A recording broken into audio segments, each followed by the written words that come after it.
I'm back with another interview question answer guide, like how to answer these questions. This week, we're tackling what's your greatest strength? I cannot wait to talk about it. So I'll see you on the other side.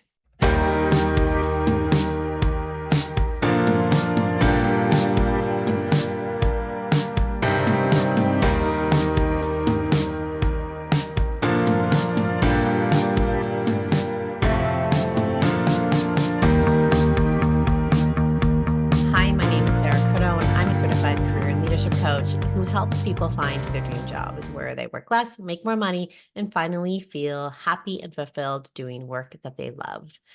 Welcome to my little humble abode here, my little tiny corner on YouTube. I love our little community here where I offer free, highly valuable advice that I have learned over my 7 years of coaching and my 15 years before that as a talent acquisition specialist across many industries so that I can help you to find, build the dream job, get promoted, change that career, whatever it is. Okay, so make sure you hit this subscribe button so you don't miss one because subscribers help with the algorithm to have the message spread out. Okay, anyway, what you care most about is you not missing anything. Like today's, I'm tackling the what's your greatest strength. Often this sometimes is harder to answer than the weakness question. And I think it's because we get confused on how to answer it. So our tendency is to answer it in a list style, like, okay, first, let me back up. Let me actually tell you why. Like why they're asking it. Because if you watched any of these other videos, I really like digging into the motivations, the purpose of the interview question. Because as a recruiter, when I'm creating an interview guide, there is a reason why I'm asking certain questions. And knowing that reason as an interviewee is very helpful in figuring out how you're going to answer questions. So for the greatest strength, is they really want to get a sense of who you are and the value you bring to the table. This is an opening question. It's like a tell me about yourself. It's not like the weakness style questions are all about self awareness. The exit is like why you left your position, is all about your motivations. This one is really about a snapshot of what you bring to the table. And so that's what they're looking for. What they don't want to see, the questions that we did not like in the interview room was when you would just like give a list. Oh, like I'm a good problem solver and I have good attention to detail and I work well with others. And then that's done, dusted, and that's it. Like we need more than that. Anyone can say words. Like I can say I have great attention to detail. I have really good attention to detail, but I'm lying. So anyone can say it. But so what we need to do then is to provide more. But on the flip side, we have the people who would give too little, and then we'd have the people that would give too much. So this is an opening question. This is not a dive deep question. So the other thing we used to see in interviews a lot was a really long, drawn out answer. So I'm a good problem solver as evidenced by this example. I have really good attention to detail as evidenced by this example. I work really well with others as evidenced by this example. And so the next thing you know is this like teaser question ends up being like 5-10 minutes long. And we've like just checked out, zoned out. I'm sorry, but we have because it's just too much. So we want to come at it from a different perspective. Now, to me, the other thing is we want to see innate strengths, soft skills. Generally, this is a great opportunity to say that versus hard skills. So instead of saying I'm really good with Excel or I'm really good with ChatGPT or I'm really strong Java programmer, like we generally want to see more innate skills, so more soft skills. So this is how you answer it. I like to give you formulas. If you've watched any of my other videos, we'll post them up there, links to them. Um, I rather than hand feeding or spoon feeding, hand feeding, I'm really bad at.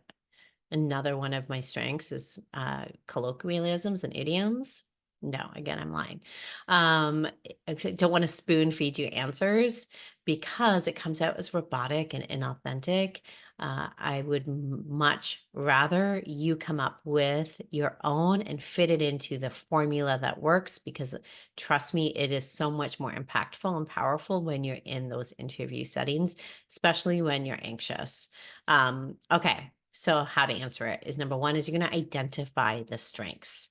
So you're going to state how problem solving, attention to detail, and working well with others are your top three strengths. You can even say something like, in my most recent review, or when I talk to others, these are what they say, or having done some self reflection on what I bring to the table, I really noticed that these were the three things that have really made a difference and impact. Now, if you have done the engaging cover letter, go watch it there. I talk about this in there. So writing a cover letter that's engaging makes it easier for you to prep for this greatest strength, just as a little FYI. I was just going to do another idiom, but it's best I just leave it on, not here. Okay.